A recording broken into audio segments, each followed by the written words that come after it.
के आगाज में हम देखेंगे कि बोरसा किला में लुकास उन कमांडर और सिपाहियों को सजा दे रहा होता है जो आग हिसार किले की करारगाह से भाग आए थे और गर्म लोहे की सलाखों के जरिए उनकी आंखों को जला रहा होता है, जिससे वो शदीद दर्द और कर्म में मुब्तला होकर चीखे मारते हैं। सबकी आंखें जलाने के बाद लुकास सिपाहियों से कहता है इन्हें यहाँ से ले जाओ। तो बाज़तनी सिपाही उन्हें लेकर वहां से रवाना होने लगते हैं। तो इसी दौरान पीछे से ही सोफिया आ जाती है और कहती है अगर मैं होती मैं इनके सर काट देती, यहाँ तक कि इनकी सांस लेना भी नुकसानदा है। तो लुकास कहता है अगर वो मर जाएं तो ये भूल जाएंगे, इन्हें इस तरह जिंदा रहने दें ताकि दूसरे फौजियों के लिए मिसाल बने। और फिर कहता है क्या तुम सगोत में घुस गई हो? तो सोफिया कहती है मैं घुसी नहीं हूँ, अब मैं इनकी शाहरख से ज्यादा इनके करीब हूँ, वो सब मेरी हथेली में है। तो लुकास कहता मैं कल तक इंतजार नहीं कर सकता सोफिया, मैं जल्द ही निकलूंगा, मैं आग हिसार की तकदीर इन अहमकों के स्पुर्द नहीं कर सकता। तो सोफिया कहती तुम ठीक कहते हो, लेकिन मेरे ख्याल में इसकी कोई जरूरत नहीं है। उस्मान तुम्हारे सामने अपने बेटी के लिए घुटने टेकेगा और अमान तलब करेगा। यह सुनकर लुकास हैरानगी से कहता है उस्मान को कम ना समझो, इसके पास हमेशा दूसरा मंसूबा होता है। तो सोफिया कहती तुम भी इसे अपनी आंखों में ज्यादा बड़ा ना करो, वो बकरियों का चरवाहा, वो गरीब की तरह हमसे भीख मांगेगा, कल लुकास हमारी फतह का दिन होगा। तो लुकास कहता मैं इन सब को एक ही कब्र में दफन करूंगा। और फिर सोफिया वहां से रवाना होने लगती है और कहती है हम इन्हें एक साथ दफन करेंगे लुकास, और वहां से आगे बढ़ जाती है। जबकि वो जब किले की राहदारियों से गुजर रही होती है, इस दौरान अलबाई उसे देख लेता है और कहता तुम कौन हो औरत, और उसके पीछे आता है। और जैसे ही वो थोड़ा आगे आता है तो सोफिया को अपने पीछे आने पर शक हो जाता है और अलबाई चुप कर उसका पीछा कर रहा होता है। एक जगह पर सोफिया को जब शक मजीद गहरा होता है तो वो एकदम रुकती है और अपना खंजर निकाल कर पीछे दे मारती है, लेकिन पीछे कोई नहीं होता। और फिर वो अपनी तलवार निकाल कर आहिस्ता आहिस्ता पीछे आती है और जब देखती है तो वहां पर कोई मौजूद नहीं होता। और फिर आस पास जायजा लेती है, लेकिन उसे वहां पर कोई भी नजर नहीं आता। थोड़ी देर तलाशी और मायना लेने के बाद वो फिर वापस रवाना हो जाती है, जबकि अलबाई एक जानब छुपा होता है और बाल बाल बच जाता है।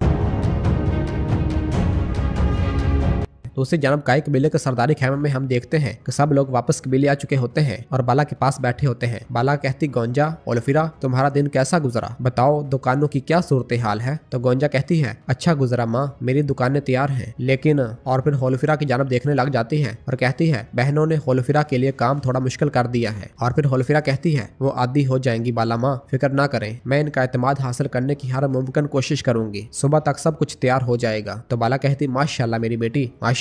इसी दौरान बेगम खातून गोंजा से आहिस्ता आवाज से कहती है तुम जंग नहीं चाहती, लेकिन होल्फिरा खातून ने बहुत पहले तुम्हारे खिलाफ ऐलान जंग कर दिया है। जब बेगम गोंजा के कान में खुसर खुसर कर रही होती है तो हजल खातून होल्फिरा को इशारा करती है और दिखाती है कि वो बातें कर रही हैं। और फिर हजल होल्फिरा से कहती तुम्हारे हाथों सब काम ठीक होंगे होल्फिरा खातून। तो बेगम कहती है लोग एक मुट्ठी की तरह है होल्फिरा खातून, वो आसानी से किसी को अपने दरमियान आने नहीं देते, इनका एतमाद हासिल करना मुश्किल है। तो होल्फिरा कहती है वैसे मुझे मुश्किलात बहुत पसंद है बेगम खातून। और फिर बाला कहती है इसी तरह तुम सीधी खड़ी रहोगी, कोई तुमको कुचल ना सके, पहले वो तुम्हारी इज्जत करेंगी और फिर वो तुम्हें पसंद करेंगे। और फिर इसी दौरान किस्मत खातून इजाजत लेकर खेमे के अंदर दाखिल होती है और आकर बताती है बाला खातून उस्मान साहब की तरफ से खबर है, उस्मान साहब ने करारगाह और गाँव पर कब्जा कर लिया है, वो किले की तरफ बढ़ रहे हैं। यह सुनकर बाला और बाकी साहब बहुत खुश होते हैं और कहते हैं अल्लाह का शुक्र है, अल्लाह का शुक्र है। और बाला कहती है किस्मत उलगन को बुलाओ और कहो हमारे लिए शरबत ले आए। तो किस्मत कहती ठीक है और वहां से रवाना हो जाती है। और फिर फातिमा कहती है माँ, और उठकर अपनी माँ के पास आकर बैठ जाती है और कहती है माँ मैं खाने के काम में कभी सुस्ती नहीं करती, मुझे लोगों के लिए काम करना पसंद है, लेकिन मैं जंग में कब जाऊंगी, क्या मैं हमेशा आपके परों के नीचे रहूंगी? तो बाला कहती है यहाँ आओ और उसे सीने से लगा लेती है और कहती है हमारे परों में क्या खराबी है? क्या तुम नहीं जानती कि अगर तुम्हारे हाथों में कांटा लगाया जाए तो तुम्हारे बाबा और मेरी हालत क्या होगी? तो फातिमा कहती है माँ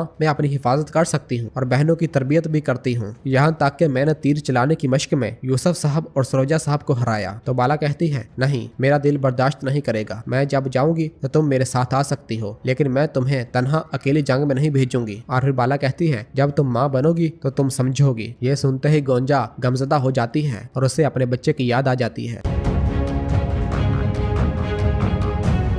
दूसरी जानब आग हिसार के करीब लगाई गई करारगाह में हम देखते हैं कि तमाम काई सिपाही एक आग के गिर्द बैठे हुए होते हैं। बुरहान कहता है जब से बाई संगूर शहीद हुआ है मेरे दिल में आग भड़क रही है भाइयों, मेरे जिगर में आग लगी हुई है जरकुताय भाई। तो जरकुताय कहता मेरे जिगर को भी आग लगी हुई है भाई, हमने रियासत के लिए बहुत कुर्बानियां दी हैं और बहुत तकलीफें बर्दाश्त की हैं। हमारा ख्याल था कि वो शहीद हो गया है, बाद में पता चला मालूम हुआ, हमने कहा अल्लाह का शुक्र है कि हमारा भाई जिंदा है, वो हमारे साथ है, लेकिन हमने इसे अपने हाथों से दफन दफन किया। तो बुरहान कहता है लेकिन हमने इसे अपने हाथों से दफन किया। और फिर तुरहान कहता है अब से मैं 22 अंगूर का खंजर उठाऊंगा और उसका खंजर म्यान से बाहर निकालते हुए कहता है 1000 काफरों के दिल निकाल दूं तो मेरा दिल ठंडा नहीं होगा। और फिर आइकूत कहता है हमारे सरदार कहते हैं पहले इंतकाम फिर मातम, लेकिन ना तो हमने जो आज किया और ना कल जो करेंगे वो हमारे अंदर की आग को बुझा पाएगा। इस दौरान उस्मान साहब वहाँ पर आ जाते हैं और ये बात सुन लेते हैं और तमाम सिपाहियों को इस तरह देखकर कहते हैं सरदारान। सब लोग खड़े हो जाते हैं और सलाम बजा लाते हैं। उस्मान साहब कहते हैं सिपाहियों तुम ऐसे क्या बात कर रहे हो। और फिर आइकूत से कहते हैं आइकूत। तो आइकूत कहता हमारे भाई 22 अंगूर के मरने के बारे में हजूर, हमारे बहादुर की शहीद की इस तरह जाने से मुतमईन नहीं है हजूर। तो उस्मान साहब कहते हैं सब्र करो, रुको जरा। 22 अंगूर को गद्दाराना तरीके से लगने वाले जख्म, क्या तुम इस तरह इन जख्मों का इंतकाम लोगे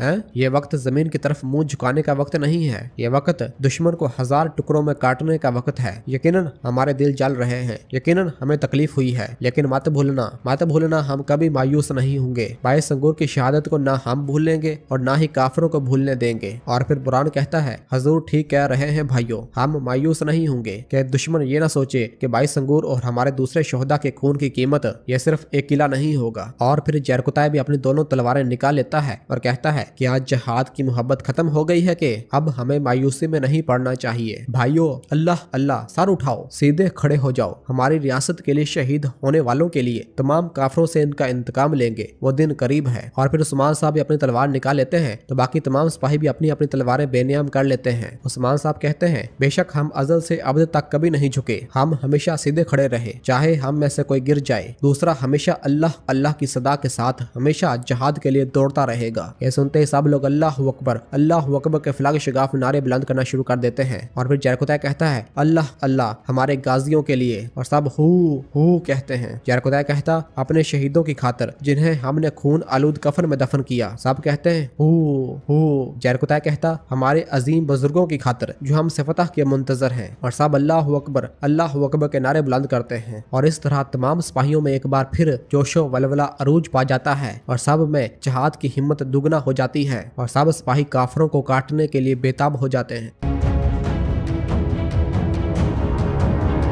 नाजरीन फिर इसके बाद हम देखते हैं कि काई कबीले में सरदारी खेमे का दरवाजा खुलता है और कोई अंदर आ रहा होता है। सरदारी नशिस्त पर कोई मौजूद नहीं होता, बाहर तेज हवा चल रही होती है। दरवाजा खुलता है तो सामने बाला खातून अपने बिस्तर पर लेटी सो रही होती है। इस दौरान बाहर से फातिमा की आवाज आती है माँ मुझे बचाओ माँ। फातिमा की आवाज सुनकर बाला एकदम उठ खड़ी होती है और कहती है फातिमा, और उठकर बाहर की जानब भागती है और कहती है मेरी बेटी फातिमा, फातिमा कहाँ हो तुम, कहाँ हो मेरी प्यारी बेटी। और भागती हुई बाहर आती है और कहती है तुम कहाँ हो, मैं आ गई हूँ फातिमा, मैं आ गई हूँ। और फातिमा की मुसलसल आवाज आ रही होती है माँ मुझे बचाओ माँ, माँ कहाँ हो माँ। तो बाला फातिमा के खेमे की जानब आती है और कहती है मैं आ गई हूँ बेटी। और जैसे ही उसके खेमे के अंदर दाखिल होती है तो देखती है कि फातिमा अपने बिस्तर पर मौजूद नहीं होती, उसका बिस्तर खाली होता है। यह देखते ही बाला निहायत परेशान हो जाती है और कहती है फातिमा बेटी कहाँ हो तुम। इस दौरान बाहर से दरवाजा खुलता है और बाला जैसे ही बाहर देखती है तो हर तरफ धुआं ही धुआं होता है और बाला पुकार रही होती है माँ। और बाला भागती हुई बाहर आती है और चीखती है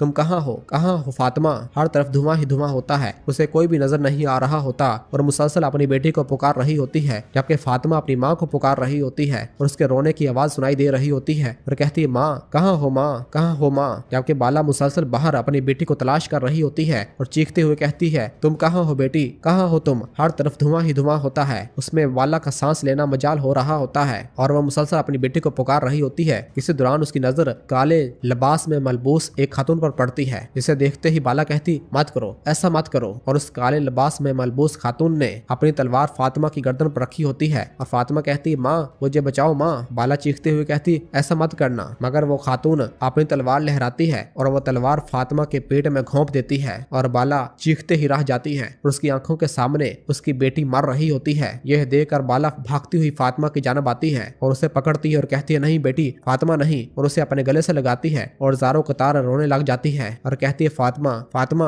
और चीख ही रही होती है कि एकदम बाला की आंख खुल जाती है और बाला ये सब सपना देख रही होती है। और नाजरीन इसी जगह पर एपिसोड खत्म करते हैं, मिलते हैं बहुत जल्द अगली एपिसोड के साथ। वीडियो को लाइक कर दें और जिन दोस्तों ने अभी तक चैनल सब्सक्राइब नहीं किया वो जल्दी से चैनल सब्सक्राइब कर दें और बेल आइकन घंटी वाले निशान को भी प्रेस कर दें ताकि आने वाले एपिसोड्स आपको आसानी मिल सके। दुआ में